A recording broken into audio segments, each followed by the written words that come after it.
Hello everyone, this is Brandon Hayes, and before I start the episode, I just want to get a couple quick news items out of the way. First, I was reading MMO Champion the other day, and I saw that they highlighted some Twitter posts. A tweet from Muffinus was among them, and I was legitimately startled by his new profile picture. I raced to his Twitter account to view it in its full screen glory, and sure enough, it was the image I made for my Failures of Warlords of Draenor video. Muffinus also tweeted, "Profile pic is a constant reminder to myself to do better. Thanks for the feedback." That was unexpected, to say the least. I can't believe someone from Blizzard actually watched my video, let alone decided to reference it. It's kinda cool. Also, I guess if I embellished the truth a whole bunch, I can officially say I made front page news on MMOchampion.com.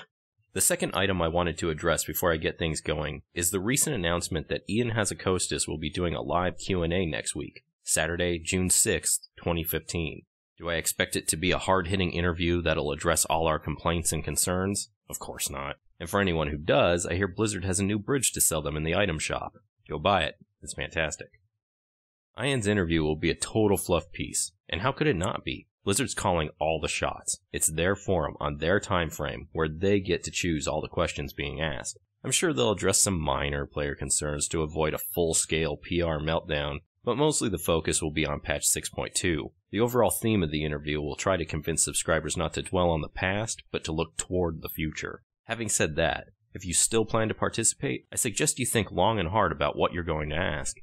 Word your questions carefully. Handle this interview like you would handle an evil wishmaster. Expect Blizzard to overanalyze your text and find exploitive ways to deliver bad answers you didn't actually ask for. Semantics are key. Anyway, it's time to dive into the actual episode. With the current state of Warcraft being less than optimal, I received dozens of comments from jilted players who've tried to pinpoint exactly where WoW went wrong. Many cite the Cataclysm expansion as the beginning of the end, and while official records of subscription losses during that time definitely help lend weight to that claim, other players insist on going back even further. If you look hard enough, you can find players who had major complaints with WoW during Wrath of the Lich King, and that expansion's often hailed as a success. Personally, I loved Wrath, but with 12 million players playing all at once, it's inevitable that you're going to hear some different opinions. Going off nothing more than memory, I seem to recall people complaining about how heroic dungeons were too easy. The devs were constantly being accused of catering to casuals. The rehashing of Naxxramas was looked down upon as both cheap and lazy, despite the fact that only a tiny portion of the player base ever got to experience Naxx in its original form.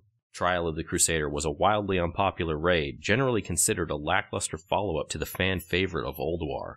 I could go on, but my overall point is that you can't please everyone.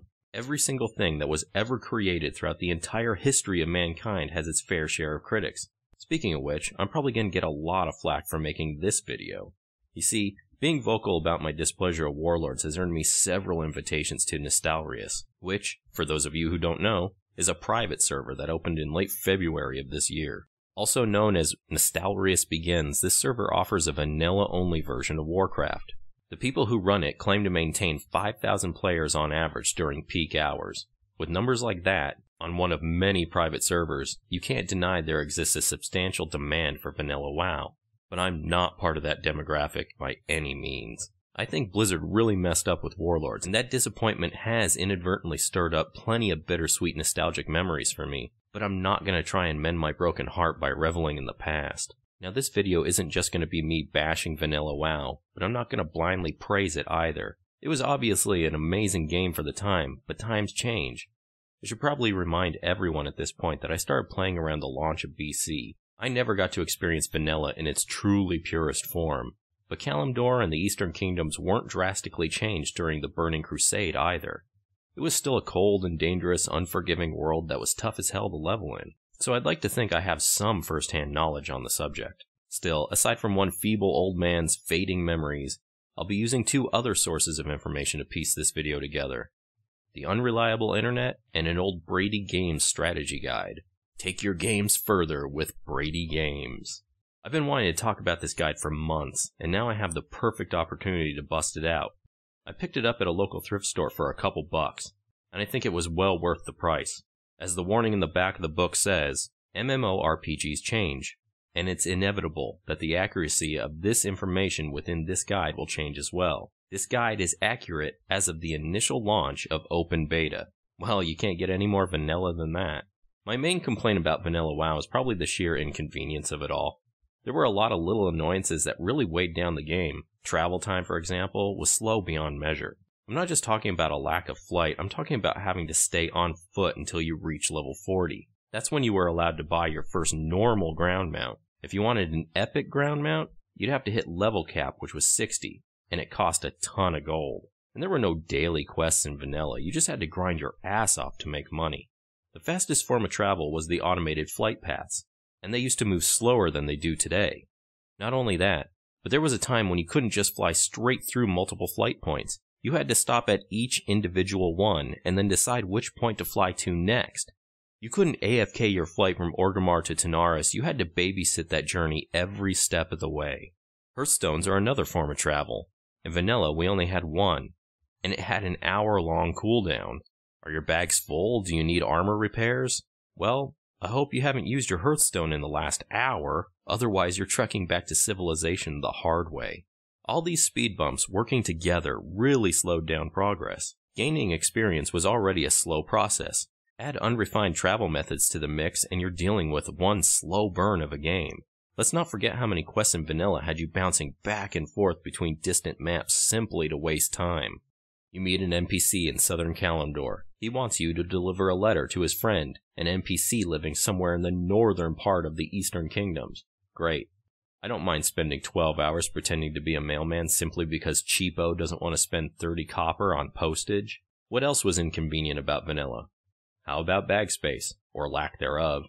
I'm not 100% certain, but I think 14-slot bags were as big as they got until 16-slot netherweave bags were introduced in the Burning Crusade.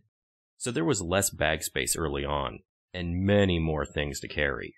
Mounts used to be items that took up bag space. We didn't have mount tabs in the past. Warlocks were the exception though, they got to summon their dreadsteeds through a spell in their spellbooks. My very first character was a warlock, and I remember people being jealous of that. But warlocks had to pack soul shards back then, so really, it wasn't exactly an even trade. Want to cook some food? Well, if you're playing in Vanilla WoW, you're going to need to have wood and tinder in your bags. You can't just summon forth a campfire from the void. Also, many recipes required extra ingredients to make, like flour and eggs. This entire system was stripped to bare bones in Wrath, but then became overly complicated again in Pandaria. Now, in Warlords, we're back to simplified cooking again. I swear I'll never understand the reasoning behind some of Blizzard's all-or-nothing flip-flopping. The secondary profession of first aid was actually valuable once. It made sense to stock up on bandages and anti-venom medications in vanilla.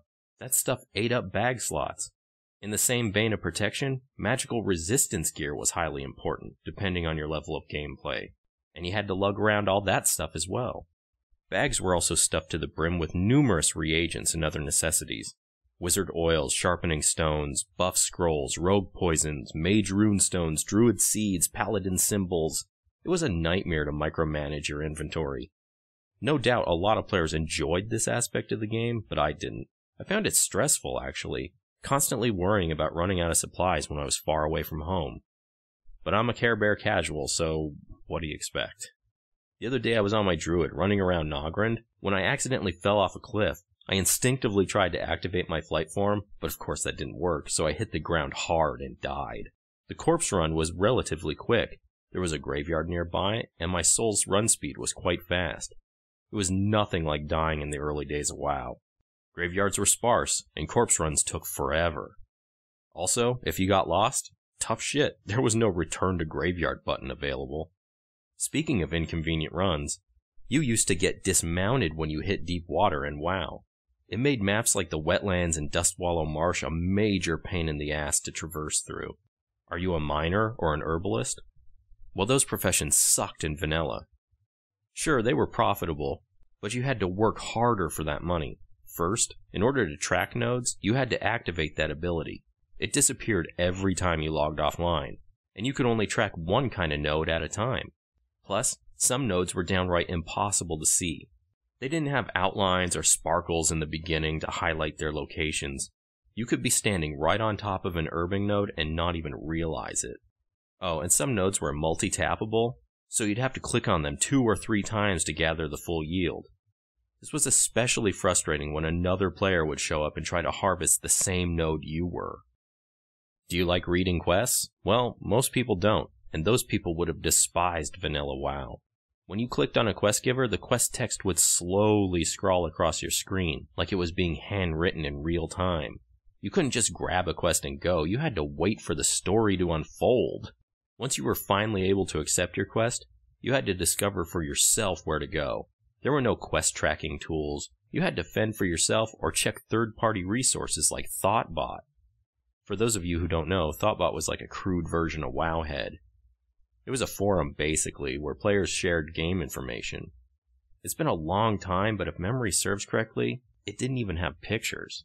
I could keep going on and on about this stuff for hours, but I'm going to end things here. If I tried to cover everything in this video, the runtime would be insane. I do want to revisit this subject again in the future, though, along with the Brady Games strategy guide, but I'll do it from different perspectives. For example, I'd like to talk about changes that were made to the game that I completely disagree with.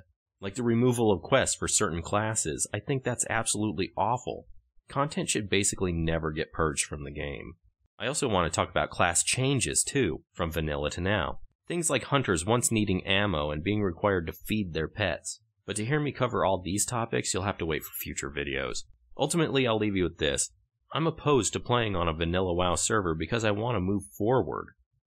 The World of Warcraft, in its vanilla state, is unpolished and finite. I don't want to reach the end, but a conclusion's inevitable. If you insist upon denying the existence of future expansions, then you're doomed to get stuck going nowhere. Also, nostalgia's nice, but it's an impossible thing to chase after. I know I'll never recapture the experience of playing WoW for the first time, even if I played the exact same version I started with. Attempting to rekindle that love will only become a disappointment in the long run. So I'll see you on the retail servers, or not at all. Thanks for watching. Later.